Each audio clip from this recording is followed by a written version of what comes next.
नमस्कार दोस्तों, कैसे हैं आप सभी? आप देख रहे हैं मृदुल एजुकेशन एनालिसिस चैनल और आज हम एक नए विषय की सब्जेक्ट की शुरुआत कर रहे हैं, जो कि मूलतः वो एसएससी का पेपर हो, स्टेट लेवल पुलिस का एग्जाम हो या पीसीएस लेवल हो या आपका यूपीएससी सिविल सर्विस हो या एनडीए सीडीएस भी हो सकता है आपका। हम भूगोल के बारे में बात करेंगे, ज्योग्राफी के बारे में।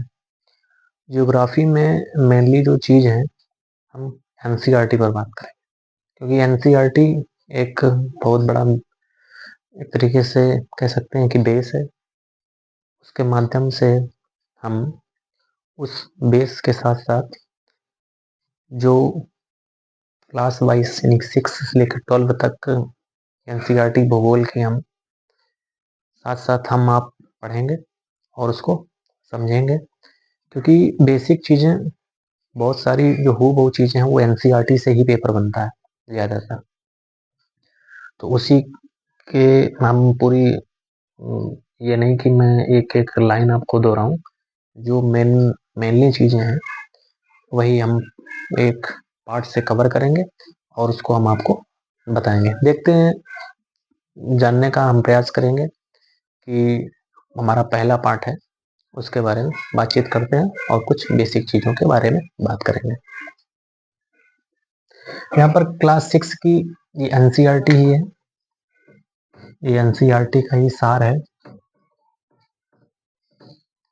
जो कि अब गवर्नमेंट के थ्रू ये काउंसिल, जो national council education research training जो होती प्रशिक्षण होता है, उसके तहत क्लास 6 में सीबीएसई बोर्ड में भी चलाई जाती है, यूपी बोर्ड भी है, उसमें भी ये बुक्स मिलेंगी आपको। कई सारे विद्यालय इसमें चलाते हैं, लेकिन ये जो एनसीईआरटी की जो बुकें जो होती हैं, बुक्स जो हैं वो मैथ्स की हो या इंग्लिश की हो या किसी भी एनी भी थिंग, किसी भी सब्जेक्ट की हो, तो उसमें क्या करते हैं, जो प्रशासनिक अधिकारी होते हैं हमारे, वो इनमें मेन भूमिका निभाते हैं और बहुत ही ये खोजबीन के साथ, बहुत ही बोल सकते हैं कि रिसर्च के बाद इस ये बुक्स बनाई जाती हैं। उस पर हम अध्ययन करेंगे। आज हमारे क्लास 6 जो है वो एनसीईआरटी स्टार्ट करेंगे, पृथ्वी और हमारा आवास।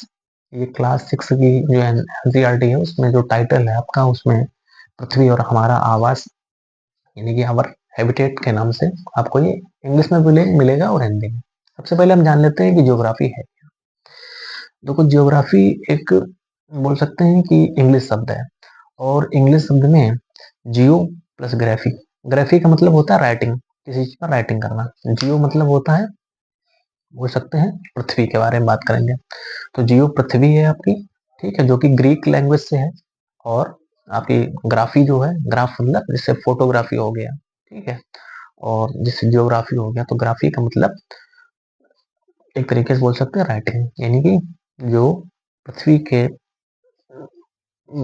सब्जेक्ट को लेकर जो राइटिंग की गई है वो आपकी ज्योग्राफी है। पृथ्वी हमारा आवास यानी कि आवर हैबिटेट जो है पृथ्वी पर, यानी कि जो अर्थ हमारा प्लेनेट जो है, ग्रह है, उस पर जो हमारा आवास है, उसके चारों तरफ क्या है, ठीक है। और उसके चारों तरफ का मतलब हम बृहद रूप में बताएं लेंगे, इसको हम एक लार्जर रूप में लेंगे, जैसे कि समुद्र भी है।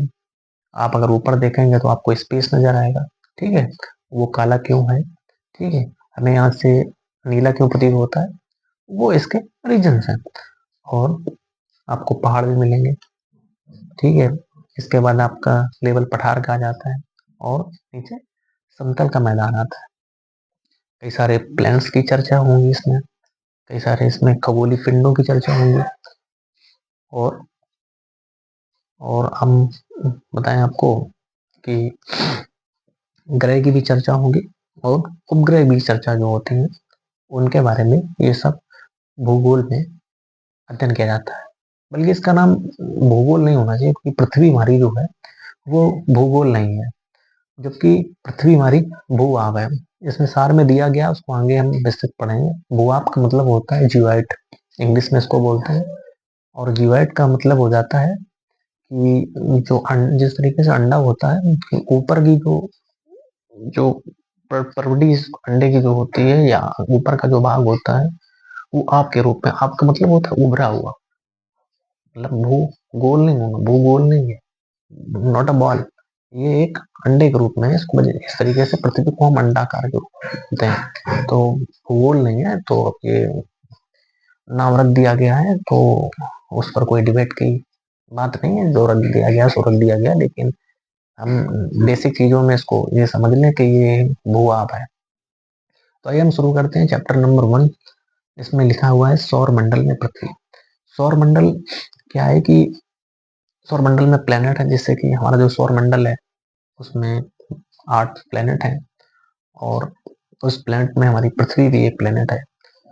तो कई सारे सौर मंडल होते हैं, उनसे आकाश गंगाएं बनती हैं, ठीक है, ब्रह्मांड बनता है, वो एक आगे की चर्चा है।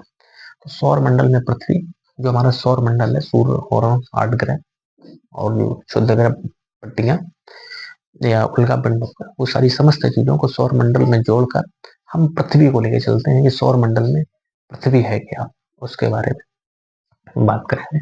नंबर 1 बात करते हैं खगोलीय पिंड।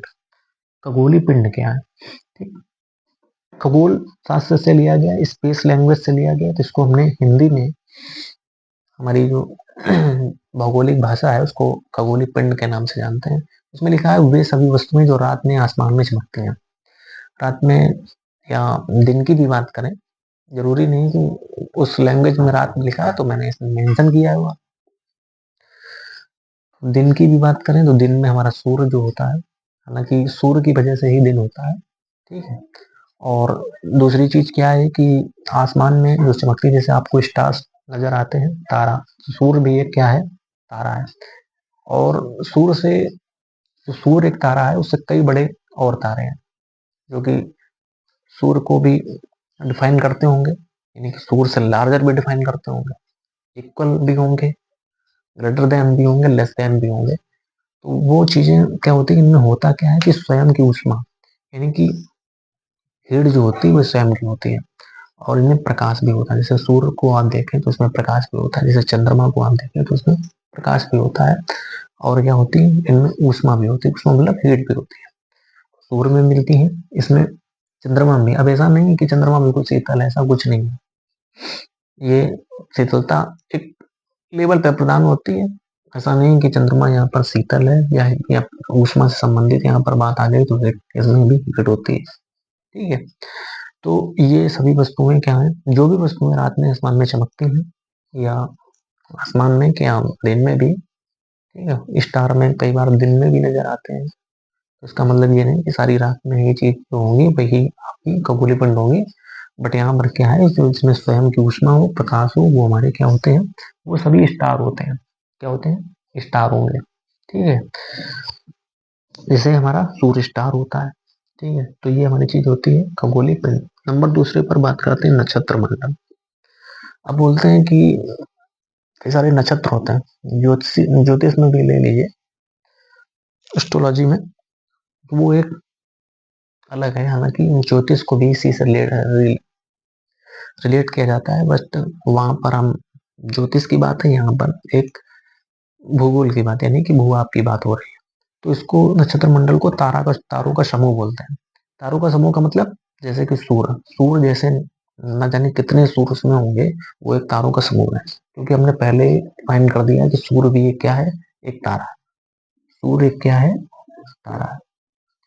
और सूर्य जैसे बहुत सारे तारे को जो समूह होता है उनको नक्षत्र मंडल कहते हैं। क्लियर हुआ? नक्षत्र मंडलों में अब वैज्ञानिक ने इस हिसाब से उनका नेम भी रख दिया।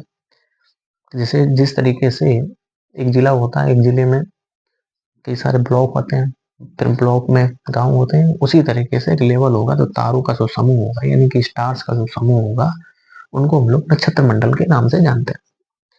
एग्जाम्पल के रूप में अर्सा मेजर हुआ, उसका नाम होगा तारों के समूह का एक, अर्सा मेजर हो गया, बिग बियर हो गया, ये स्मॉल बियर या सप्तऋषि नाम भी है, ये सभी तारों के समूह के नाम है। तो अर्सा मेजर के भाग जो है तुम्हारे, वो स्मॉल बियर भी है और सप्तऋषि है। अब हम समझते हैं, आपको नक्षत्र मंडल समझ में आ गया, तारों का वो समूह यानी कि जिसमें सूर्य जैसे बहुत सारे तारे होंगे वो नक्षत्र मंडल होता है।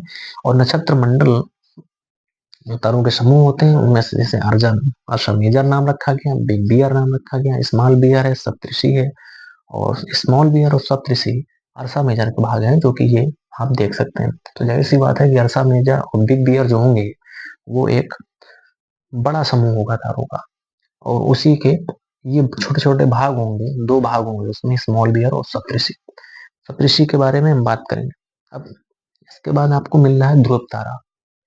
ध्रुव तारा, ध्रुव तारा जो होता है वो हमेशा उत्तर की दिशा में, नॉर्थ किस डायरेक्शन में होता है। और ये एक बोल सकते हैं परमानेंटली है, कि वो एक जगह एग्जैक्ट है, एक जगह स्थिर है। तो ये स्थायी है, उत्तरी दिशा में ये स्थायी होता है। और सप्तऋषि की सहायता से, यानी कि जो सप्तऋषि है, सप्तऋषि क्या है, तारों का समूह है। तारों का समूह है, तारों का समूह होने के साथ साथ कौन से तारों का समूह है, अर्सा मेजर का ये भाग है सप्तऋषि। सप्तऋषि की सहायता से हम ध्रुव तारे की स्थिति का पता लगाते हैं कि ध्रुव तारा हकीकत में है किधर।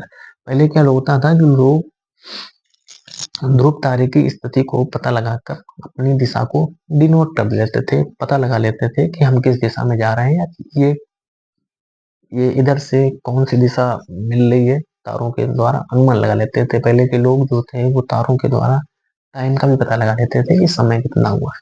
तो आपको पता चल गया कि ध्रुव तारा क्या होता है, उसके बारे में हमने बात कर ली है। अब बात करते हैं नंबर 4 पे, ग्रह क्या है। ग्रह समझो कि खगोलीय पिंड, हमारे जो खगोलीय पिंड होते हैं जिनमें ऊष्मा व प्रकाश नहीं है। अब वो खगोलीय पिंड, देखो खगोलीय पिंड आपको यहाँ पर भी थे, ठीक है। अब यहाँ पर चंद्रमा लाइट देता है, इस वजह से हमने इसको यहाँ पर मेंशन भी कर लिया था। अब खगोलीय पिंड है तो चंद्रमा क्या है, आपका एक सैटेलाइट है, यानी कि उपग्रह। खगोलीय पिंड जो है जिसमें ऊष्मा व प्रकाश नहीं है, जैसे पृथ्वी है हमारी। तो पृथ्वी में क्या खुद का प्रकाश है? नहीं है। क्या खुद की ऊष्मा है? नहीं है। अगर सूर्य ना निकले तो क्या हो जाएगा, वो ठंडा पड़ जाएगा, और साथ ही रात बनी रहेगी। खुद का प्रकाश भी नहीं है और ना ही खुद की ऊष्मा है। तो ग्रह हमारे क्या होते हैं, खगोलीय पिंड। इतनी ही चीजें आपको याद रखनी है, ज्यादा विस्तार में नहीं जाना है। ये बिल्कुल टू द पॉइंट है, जो कि सभी एग्जाम्स के लिए बहुत ही महत्वपूर्ण है। अभी हम बात करते हैं सूर्य की। तो सूर्य को हमने बताया तो खगोलीय पिंड की भाषा में शामिल हो जाता है आपका। खगोलीय पिंड है, लेकिन खगोलीय पिंड में वो चीजें जो हैं, देखो खगोलीय पिंड का मतलब ये है कि खगोल शास्त्र में, भूगोल के शास्त्र में स्पेस की अगर हम उसमें अध्ययन में देखें तो इनका नाम खगोलीय पिंड रखा जाता। लेकिन यहाँ पर डिनोट जो सही परिभाषा करती है जिसमें ऊष्मा हो, प्रकाश हो।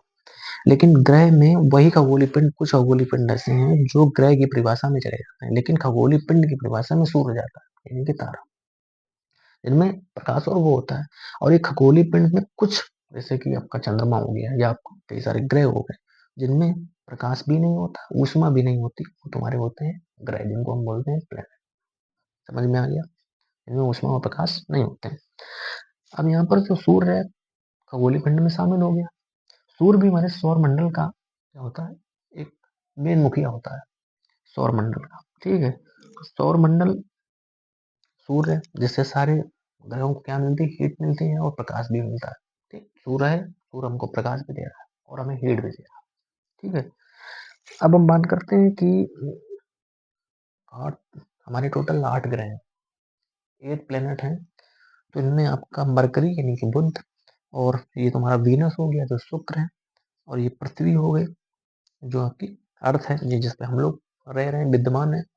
और ये मंगल है जिसको मार्स बोलते हैं। और इधर ये क्षुद्र ग्रह है, एस्ट्रॉयड है, जो कि पट्टी पड़ी होती है जो इन दोनों को विभाजित करती है। और ये आपका जुपिटर है जिसको बृहस्पति बोलते हैं। और ये शनि है, सैटर्न है, इनको बोलते हैं यूरेनस, आपका नेपच्यून हो गया। पहली बात ये है कि यहाँ पर इनको बोलते हैं कि ये आंतरिक ग्रह है। ये कौन से ग्रह हैं, आंतरिक ग्रह। आंतरिक ग्रह का मतलब हम सूर्य के बियॉन्ड में लेंगे। आंतरिक ग्रह मतलब ये आंतरिक यानी कि पास के ग्रह हैं थोड़ा, और ये आकार में छोटे होते हैं, जिसमें बुध हो गया, शुक्र हुआ, पृथ्वी हुआ, मंगल हुआ। ये ग्रह जो होते हैं वो छोटे होते हैं।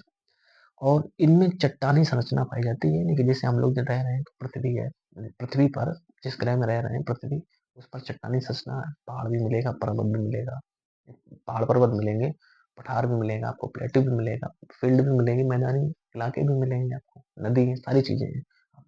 समुद्र है तो उसके अंदर भी पहाड़ है, क्योंकि वो संरचना आपकी दूसरी है। अब यहाँ पर ये क्या है कि ये बाघ ग्रह है। बाघ ग्रह का मतलब होता है कि जो बाहरी ग्रह है, ठीक है, ये गैसीय व तरल है, आकार में बड़े हैं। अब दिमाग लगाने वाली बात ये है कि ऐसा हुआ क्यों। तो ये चट्टानी संरचना में 4 ग्रह आ जाते हैं, इनमें चट्टान भी आपको नजर आते हैं कि पृथ्वी से तुलना कर लीजिए, और चांद, बुध हुआ, शुक्र हुआ, पृथ्वी, मंगल हुआ, तो पृथ्वी से दिमाग लगा लीजिए कि जिस तरीके से चट्टानी सतह यहाँ पर है, कुछ हूबहू इसी तरीके से चट्टानी सतह मिलेंगी। कुछ दलदल मिलेंगे, जैसे मंगल में कुछ दलदली जो सतह जो है, उसकी सरफेस जो है वो दलदली है, लेकिन हूबहू इसी तरीके से है। अब यहाँ पर बात करते हैं कि ये गैसीय व तरल क्यों है। तो वो होता क्या है कि जो हमारे बाहरी ग्रह ग्रह थे, उनमें तापमान जो था वो बहुत ज्यादा था, क्योंकि एक स्टार यहाँ पर मौजूद है, बहुत सारे स्टार्स बाहर की तरफ मौजूद थे। तो जाहिर सी बात है कि गलनांक अवस्था में होता क्या है कि पदार्थ जो ठोस अवस्था में होता है वो गैस अवस्था में या फिर तरल अवस्था में होता है। तो इन चारों ग्रहों में जब तापमान की अधिकता बहुत ज्यादा हो गई, तो हुआ यूं कि ये इनका गलनांक गलनांक की स्थिति में आने पर ये इनमें तरलता और गैसी चीजें शामिल हो गई। कुछ चीजें ठोस ठोस में थी, तापमान बढ़ा, तो कुछ चीजें क्या हो गई कि एक तरीके से बोल सकते हैं कि तरल में चली गई, चलो पानी बन गई। कुछ चीजें बहुत ज्यादा तापमान में आ गई, नहीं एब्जॉर्ब कर पाई उस चीज को, उस क्षण को, तो वो उसमें चली गई गैस अवस्था में। आपको ये समझ में आ चुका होगा कि जुपिटर हुआ, सटर्न हुआ, यूरेनस और नेपच्यून जो है आपके, वो ग्रह गैसीय व तरल है। दूसरी बात, सबसे बड़ा मुद्दा आता है कि ये आकार में बड़े क्यों हैं।